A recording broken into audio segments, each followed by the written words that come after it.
Salut tout le monde, c'est Antoine. Ce vendredi 19 avril, j'étais l'invité de BFM TV pour parler du mouvement des Gilets jaunes, puisque il était annoncé par le ministre de l'Intérieur que ce mouvement allait être violent, et j'ai rappelé que le premier violent dans ce mouvement, c'était le ministre de l'Intérieur lui-même qui était responsable de plusieurs milliers de blessés, de 23 éborgnés et de 5 mains arrachées.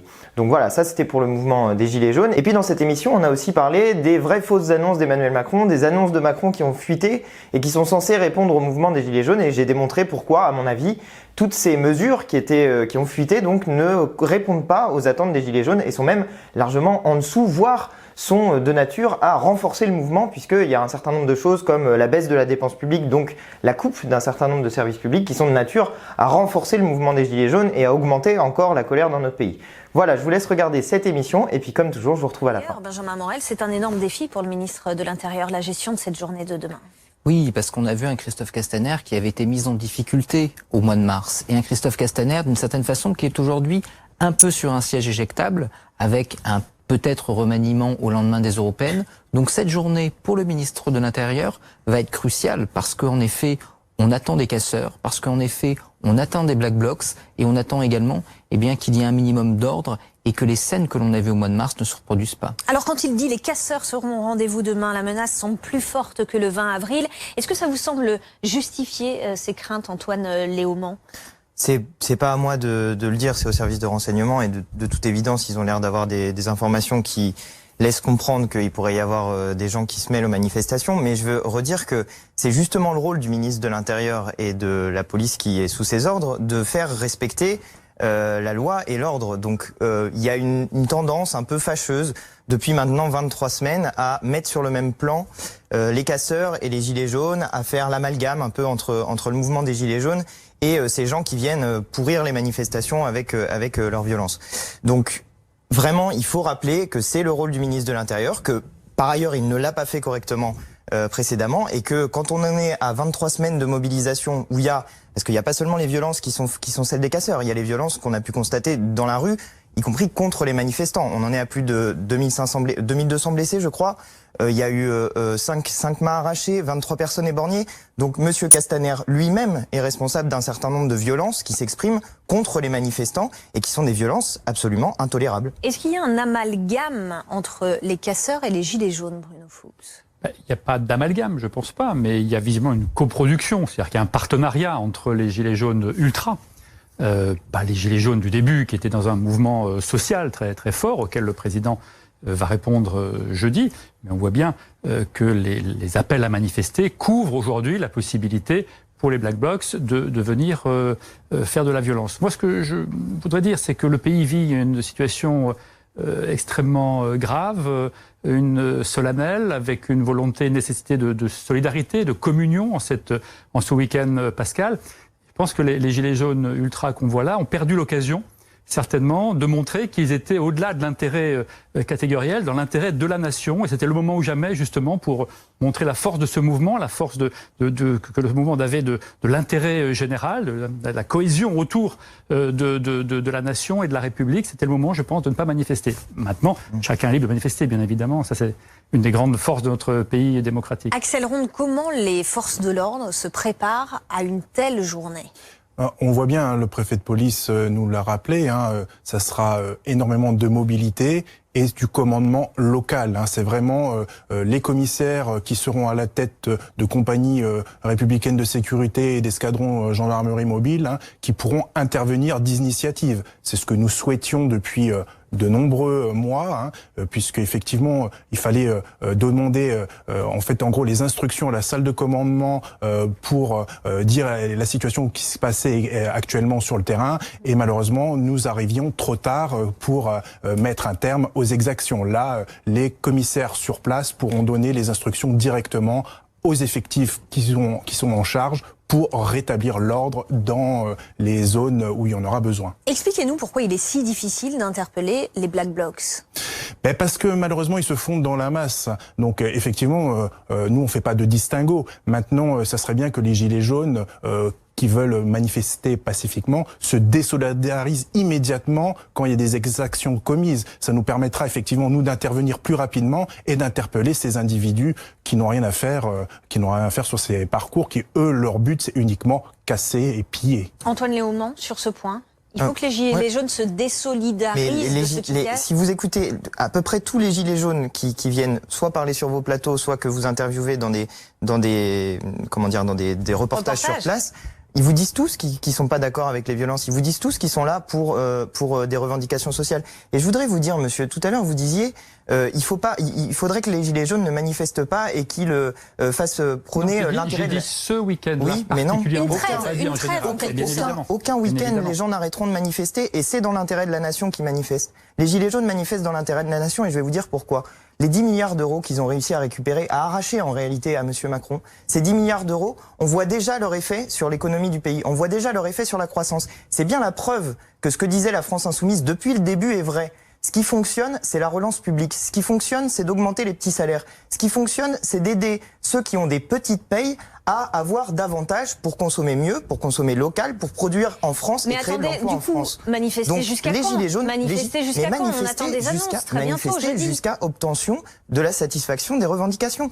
Les revendications des Gilets jaunes, elles sont très claires depuis maintenant le mois de novembre 2018, je vais y arriver. Il y a un texte qui a été publié dans lequel il y avait une certaine liste de revendications, comme par exemple l'augmentation du SMIC à 1 300 €. Il n'en est pas question pour l'instant.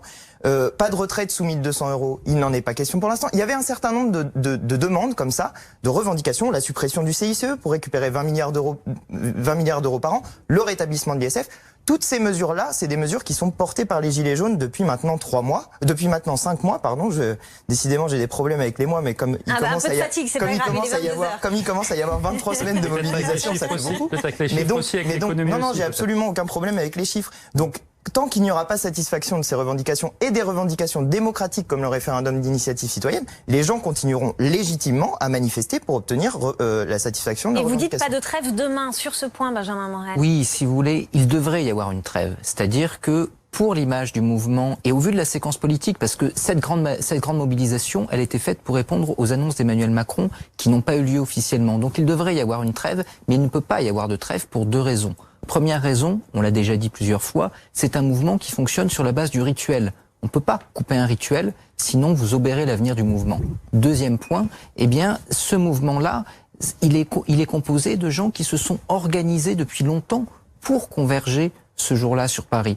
Et donc, d'un point de vue organisationnel, merci, il est 22h, il est très très difficile, eh bien, de couper quelque chose qui avait déjà été organisé quand vous n'avez pas de tête pour justement dire on refait autrement et quand vous n'avez personne pour dire justement on fait une trêve. Pour toutes ces raisons-là, il y aura une grande mobilisation, mais elle arrivera très clairement à contretemps. Alors Emmanuel Macron va s'exprimer, ce sera jeudi lors d'une conférence de presse à 18h au Palais de l'Élysée. Ce sera bien sûr à suivre sur BFM TV. Prise de parole pour apporter ses réponses au grand débat et à la crise des Gilets jaunes. Son rendez-vous télévisé de lundi soir avait été annulé en raison de l'incendie de Notre-Dame de Paris. Écoutez la secrétaire d'État à la transition écologique, Emmanuelle Wargon. Le président s'exprimera. Il a déjà donné des indications d'ailleurs dans tous les débats dans lesquels il a participé, dans ses dernières interventions. Il a donné des indications, le Premier ministre en a donné aussi, sur un certain nombre de sujets, les impôts, l'écologie, etc. Mais on ne va pas... on ne va pas présenter ou détailler des annonces qui n'ont pas eu lieu. Les Français attendent des annonces. Je crois qu'ils attendent un moment de réconciliation qui, d'une certaine manière, a démarré avec l'ambition de reconstruire la cathédrale et une vision. Ils attendent des orientations et des annonces concrètes et ça va se produire.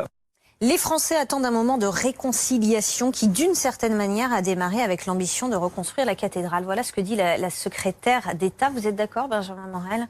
Non, très clairement, si vous voulez, on a eu 2 phases dans cette affaire de Notre-Dame. On a eu la phase première où Emmanuel Macron a fait un discours, et d'ailleurs un beau discours le soir même de l'incendie. Et on a eu une deuxième phase où on est rentré dans la polémique avec un Emmanuel Macron qui nous dit on reconstruit en 5 ans et qui ensuite nous dit on fait de la création architecturale. Et là, ce moment de communion s'est transformé en moment de clivage. Donc le moment de communion, si vous voulez, est déjà un petit peu mort. Quant aux annonces du grand débat, on en a déjà quelques fuites.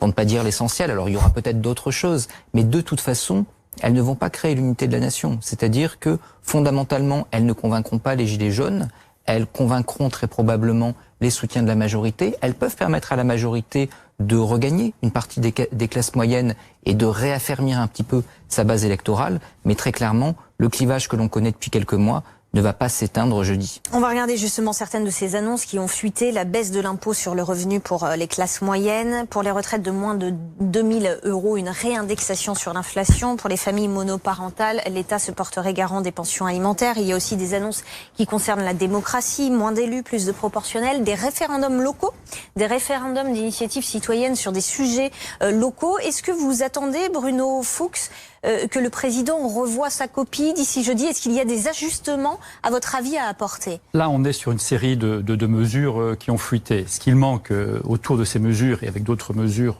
certainement, notamment sur la transition énergétique, qui n'ont pas été communiquées dans ces fuites pour l'instant, c'est le sens de tout ça. C'est-à-dire que le président doit expliquer ce qu'il a entendu lorsqu'il a fait une grande partie de ces 4 mois. Il a été sur le terrain, il a fait beaucoup de grands débats. Donc il doit expliquer ce qu'il a compris et comment il va restituer avec cohérence un projet national dans lequel chacun va trouver sa place. Ça, c'est l'objectif principal, et derrière, décliner les mesures pour que chacun se sente impliqué dans le projet que le président va définir à l'issue du grand débat.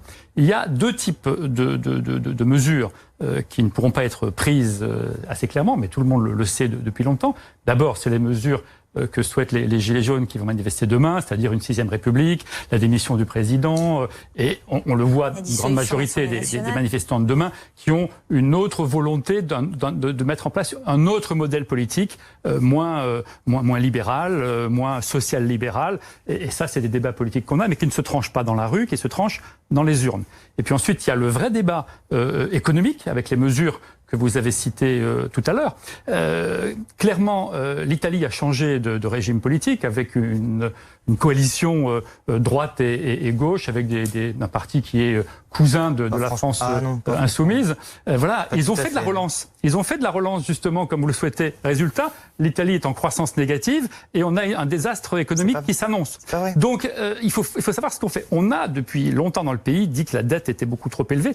On doit travailler aujourd'hui avec une orthodoxie financière en limitant la dette, et c'est comme ça uniquement qu'on va relancer l'économie. Aujourd'hui, par exemple, vous avez des promesses d'embauche pour 2019 qui sont de 2 700 000, c'est-à-dire 1 million de plus de promesses d'embauche en 2019 qu'en 2016. Donc on voit qu'il y a des résultats qui arrivent, mais bien sûr ils sont lents et pas la mesure d'une série d'injustices qui existent et que le président souhaite corriger jeudi. Antonio. Alors, il y a eu plusieurs choses qui ont été dites.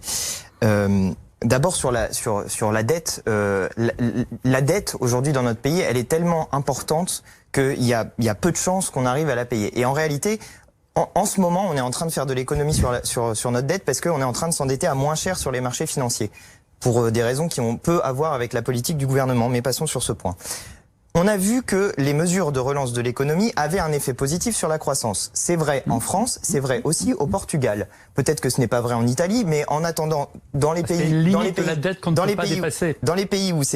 mais l'Italie, elle a un endettement qui est encore supérieur à celui de la France. Justement. Mais nous, on n'est pas dans cette situation-là, et par ailleurs, on peut s'endetter à moins cher. Mais revenons sur le fond des mesures. Vous dites, et vous le dites très clairement, Monsieur Macron ne répond pas aux mesures des Gilets jaunes, aux demandes des Gilets jaunes. C'est-à-dire, tout ce qui est, si vous avez dit ça, tout ce qui est sur la partie sur l'augmentation des salaires n'est pas prise en compte. Tout ce qui est la mise à contribution des riches n'est pas faite dans les mesures qui ont fuité. C'est-à-dire, pas de rétablissement de l'ISF, pas de suppression de la flat tax, par exemple, pas de suppression du CICE.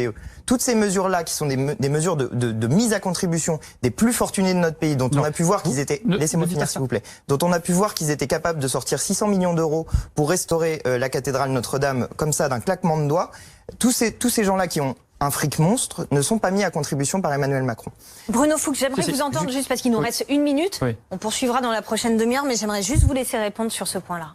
Oui, mais là, on a une divergence profonde sur le modèle économique. Bien évidemment, on sait très bien que si on augmente les salaires, les premiers pénalisés 6 mois, 9 mois après, ça va créer du chômage, ça va augmenter les prix de revient et donc ça va pénaliser les entreprises. Donc les premiers pénalisés en augmentant les salaires comme ça, sans créer de productivité additionnelle, ce sont les plus bas salaires et les gens qui ne sont pas qualifiés. C'est pas vrai. Donc en travaillant là-dessus, sur l'orthodoxie financière et sur la capacité de relancer l'économie pour redistribuer du pouvoir d'achat, eh bien, on favorise justement souvent les gens qui sont les moins qualifiés et donc qui sont plus bas de l'échelle. Je réponds juste très vite sur ça. C'est unanimité des si ça vous ennuie pas, parce que économistes. c'est pas vrai. Quand vous augmentez les petits salaires, quand vous créez de la richesse au niveau des petits salaires, les gens consomment localement. Exemple très concret, les coiffeurs. Les coiffeurs ferment parce que les gens, une des premières dépenses qu'ils suppriment quand ils ont plus d'argent, c'est celle d'aller chez le coiffeur. Vous augmentez les salaires des gens, vous rouvrez des salons de coiffure. Et vous payez comment les coiffeurs? Vous les augmentez également, bien évidemment. Donc vous allez payer plus cher votre coupe. Oui, mais parce qu'il faut aussi changer le système. Parce qu'il faut aussi changer le système des charges à l'intérieur de l'entreprise. Je vous dis comment. C'est ce qu'on a fait. Je vous dis comment. Non, vous ne dites pas comment, parce qu'on n'a pas le temps. Vous avez dit très rapidement. On poursuivra. Sophie Tissier, au vu de cette menace, au vu aussi du contexte de Notre-Dame, est-ce que vous vous êtes posé la question, doit-on ou non manifester ce samedi? Non, pour moi, ça a toujours été clair qu'on devait manifester. De toute façon, des événements dramatiques, il y en a tout le temps. Bon, là, c'est effectivement très important pour tout le pays, mais ça n'empêche pas qu'on doit continuer à se mobiliser. Et pour moi, la menace des Black Blocs n'en est pas une pour demain. Vous n'êtes pas inquiète? Non, je suis pas inquiète parce que je fais confiance à l'intelligence collective du Black Bloc. Je sais que ce sont pas des gens stupides. Ils ont très bien compris le contexte. Et ils voient bien qu'avec Notre-Dame, ce qui s'est passé, les gens ont pas besoin de subir de violence. Voilà, c'est pas du tout le contexte. Enfin, les gens n'ont jamais besoin de subir des violences, mais je veux dire, ce serait pas approprié comme réaction. Et on veut une unité de tous les gilets jaunes, et on veut réunir aussi le peuple. Donc nous, avec les gilets jaunes, ce qu'on demande, c'est Alors on va parler des demandes dans un instant, juste pour revenir sur ce contexte de Notre-Dame. Est-ce qu'on peut imaginer que ça agisse effectivement sur la configuration de la manifestation de demain? Bon, je pense que les appels sont clairs. On a d'un côté de l'agressivité, je ne parle pas de vous, bien évidemment, mais les appels, ultimatum, agressivité, violence quasiment annoncée. Je pense que dans le contexte exceptionnel du week-end de Pâques, avec les événements qu'on a connus cette semaine, il aurait été de bon ton d'observer une trêve, même pour le mouvement. Certainement, le mouvement aurait gagné justement à considérer qu'il y avait une nécessité d'afficher sa solidarité avec les valeurs fondamentales. On l'affiche en faisant ça. Il y a même, je pense, un paradoxe, une contradiction assez forte. Je voudrais vous solliciter là-dessus, que vous appelez dans vos revendications à la solidarité nationale, à plus de justice, à moins d'inégalité. Et au moment où on a besoin de solidarité, de se réunir autour de nos valeurs, eh bien vous faites front à part. Je trouve ça un peu dommage. Que répondez-vous, Sophie? Non, on fait pas front à part. Nous, ce qu'on dénonce, c'est tout le charity business autour de Notre-Dame. Qu'1 milliard tombe comme ça de façon totalement indécente. Pourquoi vous dites indécente? Indécente, parce que bon, déjà, c'est totalement disproportionné ce chiffre. C'est l'argent qu'on a besoin pour. Vous voulez pendant des années, ce bâtiment, ce monument ne soit pas. Et comment se fait-il que la mairie de Paris trouve 50 millions d'un coup pour mettre dans Notre-Dame, alors qu'on demande des moyens pour accueillir, il y a plus de 140 000 SDF en France, sans domicile fixe. C'est absolument scandaleux de voir des gens hyper démunis se retrouver comme ça à la rue. Rien n'est fait, ou presque, pour eux. Le gouvernement a baissé de 10 millions d'euros l'accueil aux plus démunis, et là, des millions pleuvent. Je veux bien qu'on travaille sur ce sujet. En fait, c'est vraiment... Non, c'est quelque chose de très indécent qui choque. Vous savez, ça choque énormément de gens. Tout cet argent qui pleut, vraiment, littéralement. En plus de ça, c'est pas des vrais dons, parce qu'on sait très bien que derrière, ça va être autant d'argent en moins dans les caisses de l'État, donc d'argent en moins pour les services publics, pour toute la population. Donc ce qui compte en premier lieu, il me semble quand même, c'est la vie humaine des gens, et c'est pas le patrimoine. Et on va écouter la réponse de Bruno Fouque. Sur les gens sans domicile fixe et sur les gens qui vivent en état de précarité, bien évidemment, c'est là-dessus qu'il faut travailler en priorité. Et on a d'ailleurs, peut-être pas à la hauteur de ce que vous dites, mais on a pérennisé 16 500 places pour des logements précaires. 16 500, il y a 140 000 personnes sans domicile en France. On est en train de faire de plus en plus et de mieux en mieux. Voilà. D'une part. Ensuite, vous savez que il y a, vous dites là, il y a 600 millions ou 1 milliard, mais je trouve ça exceptionnel qu'on a un drame qui se produit. 24 heures après, on arrive à se mobiliser. Donc il y a des ressources dans le pays, c'est ces ressources-là qu'il faut utiliser. C'est une promotion, c'est s'acheter une image de marque. C'est votre point de vue. Je suis désolée, mais les gros groupes qui donnent autant d'argent s'achètent une image de marque charitable, alors que ce n'est pas véritablement des dons. Vous savez qu'il y a 32% du PIB en France est redistribué sous forme d'aide sociale ou sur la santé, sur l'ensemble du budget social. C'est-à-dire 700 milliards d'euros. Donc, bon, on fait beaucoup en France là-dessus, en redistribution. Ça devrait être 80%, voilà. monsieur. J'aimerais entendre Benjamin Morel, s'il vous plaît, sur cette polémique qui est née assez rapidement sur les dons pour la cathédrale versus ce qui parfois n'est pas donné pour les sans-abri, par exemple. Oui, si vous voulez, c'est une polémique en effet qu'on pouvait attendre au vu du contexte social. C'est comme à mon avis une fausse polémique. Parce que quand on regarde aujourd'hui ce qui est donné au patrimoine, je rappelle que le budget pour entretenir le patrimoine en France, c'est 300 millions d'euros par an. C'est peanuts par rapport au social et c'est très clairement insuffisant parce qu'on sait qu'il faudrait 2 milliards pour maintenir notre patrimoine. Et derrière ce patrimoine, il y a quoi? Il y a du tourisme, il y a de l'économie. Donc, il y a la possibilité d'avoir de la croissance et du social. Donc cette polémique, elle est à mon avis assez malsaine, même si je comprends absolument les arguments qui sont les vôtres. Très clairement, on a un problème patrimonial en France, et la vraie polémique, elle est plutôt pourquoi est-ce qu'on arrive à trouver en 48 heures 1 milliard pour le patrimoine, alors que d'habitude, eh bien, on n'arrive pas. La mairie de Paris a débloqué 50 millions d'euros, mais les églises parisiennes tombent en ruine. Antoine Léaumont, on n'a pas encore entendu. En réalité, on est... La chose choque parce qu'elle arrive de manière assez rapide. C'est-à-dire que là, d'un seul coup, on a trouvé 600 millions d'euros qui viennent de 4 familles. Vous avez les Arnaud, les Pinault, les Bettencourt, et puis le groupe Total, à eux tout seuls, ils donnent 600 millions d'euros. Si on les rapporte aux 143 000 SDF qu'il y a dans notre pays, ça fait 5 600 euros par personne. Mais en réalité, même ça, c'est un faux débat. C'est-à-dire que c'est Monsieur Macron le principal responsable de tout ça, en supprimant l'ISF. L'ISF, c'est 3 milliards d'euros par an. Vous le rapportez aux 143 000 SDF qu'il y a dans notre pays, ça fait 20 900 euros par personne. Franchement, est-ce qu'on n'a pas dans ce pays l'argent pour régler ce problème des SDF? On peut pas comme ça tolérer qu'il y ait autant de richesses dans notre pays. Autant de richesses dans notre pays. Et quand on parle de solidarité nationale, ça devrait commencer par là. Ça devrait commencer par faire en sorte qu'il n'y ait pas des gens qui meurent dans la rue. Parce que des gens qui meurent dans la rue, c'est pas un tout petit nombre. C'est entre 2000 et 3500. Et parmi eux, des enfants.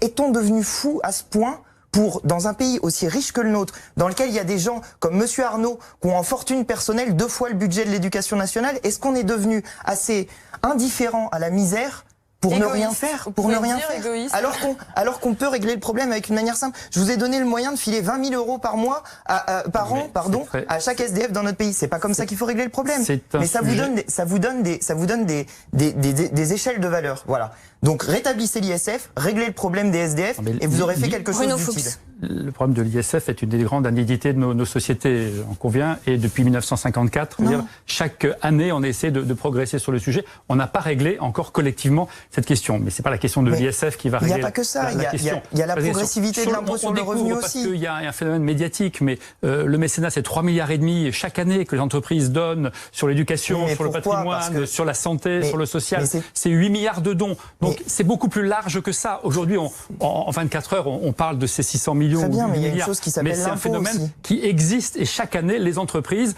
jouent leur rôle social, insuffisamment, pouvez-vous dire, mais elles sont là aux côtés du patrimoine, de la santé, de l'éducation. C'est pire qu'un Donc on ne peut pas dire l'ISF va régler de la... Quand on donne de l'argent... S'il vous plaît, ça pousse en même temps. Simplement, quand on donne des milliards d'euros avec le CICE à des entreprises qui derrière licencient. Mais ne licencie pas, monsieur. On crée des emplois pour la première fois depuis 2 ans. On a recréé des emplois industriels. Le chômage a baissé d'1%. Mais s'il vous plaît, ne dites pas n'importe quoi. Le CICE, c'est insuffisant par rapport aux besoins. Le CICE, c'est 20 milliards d'euros par an. La seule étude qui a été faite sur le sujet, elle dit que ça a permis de maintenir 100 000 emplois. C'est-à-dire que ça vous fait un coût par emploi qui est tellement considérable qu'avec la même somme, on aurait pu créer des postes d'enseignants, des postes d'infirmiers et d'infirmières, parce que ces postes-là, il faut les pérenniser dans la police. Avec le déploiement. Il y en a besoin aussi. Il faut de la croissance économique. Vous savez quel est le pays dans lequel le PIB par habitant est le plus élevé? C'est le Luxembourg. Et pourquoi? Mais parce qu'il y a de la fraude, parce qu'il y a de l'évasion fiscale. Le taux d'imposition le plus faible. Mais non, parce qu'il y a tout le fric de l'Europe qui part au Luxembourg. Voilà ce qui se passe avec Monsieur Juncker.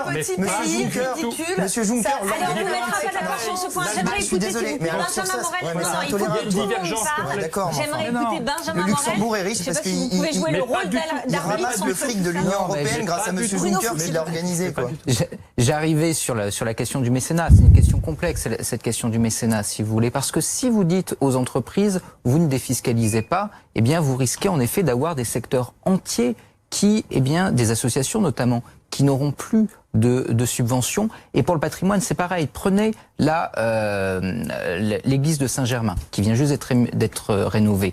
Elle a été rénovée à 85% par des fonds privés, par du mécénat privé. Si jamais on n'a pas ces dispositifs-là, et que l'État ne joue pas son rôle, et que la mairie de Paris, qui n'a mis que 15%, ne joue pas son rôle, eh bien tout d'un coup, on a de gros problèmes. Pour toutes ces raisons-là, eh bien, c'est peut-être pas parfait, mais c'est toujours mieux que rien. On va parler des annonces qui se profilent. Emmanuel Macron s'exprimera jeudi lors d'une conférence de presse à 18h au Palais de l'Élysée. Ce sera à suivre sur BFM TV. Prise de parole pour apporter ses réponses au grand débat et à la crise des Gilets jaunes. On rappelle que son rendez-vous télévisé de lundi soir avait été annulé précisément en raison de l'incendie de Notre-Dame de Paris. Sophie Tissier, il y a quelques annonces qui ont filtré, notamment sur les questions de justice fiscale et sociale. On va regarder un petit peu ça, la baisse de l'impôt sur le revenu pour les classes moyennes, une réindexation des retraites sur l'inflation pour les retraites de moins de 2 000 euros, et puis cette mesure sur les pensions alimentaires pour les familles homoparentales, l'État qui se porterait garant des pensions alimentaires. Est-ce que ça répond à certaines de vos attentes, ces annonces-là? Ah mais en rien du tout. Rien du tout. D'abord parce que la tranche supplémentaire, elle va aussi faire payer moins d'impôts aux tranches les plus hautes. Donc on va pas, c'est pas en fait des mesures de justice fiscale suffisamment fortes. Sur ces points-là, vous attendez quoi? Vous attendez quoi jeudi sur les questions de justice fiscale et sociale? On demande que le CICE, par exemple, ne soit payé que au bénéfice des petites et moyennes entreprises. Il n'y a plus de CICE, il a été supprimé. Non, vous l'avez transformé en baisse de charge. Mais baisse de charge qui compte également pour les associations. Ça revient exactement au même. Mais en baisse de charge, 40 milliards d'euros cette année, justement parce que vous faites la bascule. Nous prenez pas pour des rigides. Le CICE n'existe plus. Aux mesures de Macron. Nous, ce qu'on voudrait, de toute façon, c'est bien au-delà des mesures qu'il peut proposer. Nous, on veut changer le système politique. On veut la fin de la Ve République. On veut des États généraux citoyens avec tout l'ensemble de la population, y compris les corps intermédiaires, les associations, les syndicats. On veut mettre à plat la Ve République et créer une autre forme de République, voire la première vraie démocratie, avec l'implication des citoyens. Benjamin Morel, intéressant ce que dit Sophie Tissier. Parce que jeudi, on n'aura jamais ça. Ce sont des mesurettes complètement hypocrites. Jeudi, on n'aura pas ça. Si vous voulez, les mesures qui sont proposées sont en effet des mesures qui institutionnellement ne vont pas très loin. Le RIC local déjà s'exe déjà. Et quand bien même on le ferait, on sait très bien que ça pose beaucoup de problèmes. Parce que soit vous avez un quorum de votants, et dans ce cas-là, eh bien, la plupart des référendums échouent, parce qu'il y a très peu de gens qui votent sur un RIC local, étant donné que vous n'avez pas de campagne nationale. Soit vous n'avez pas de quorum de votants, et dans ce cas-là, votre RIC, il est instrumentalisé par des tout petits groupes. Donc là, on est un peu dans du gadget, idem pour la Convention citoyenne, etc. Sur les questions économiques et sociales, sur les questions de pouvoir d'achat, qui dans l'opinion sont très clairement les plus importantes, eh bien là vous avez des mesures qui, nonobstant la question des familles monoparentales, sont des mesures qui visent, je termine merci, sont des mesures qui visent d'abord et avant tout l'électorat potentiel d'Emmanuel Macron, c'est-à-dire les classes moyennes et les retraités. C'est politiquement assez intelligent, mais très clairement, ça ne répond pas aux gilets jaunes. Pour l'histoire des pensions alimentaires, d'abord la CAF fait ce travail-là actuellement. La CAF prend en charge.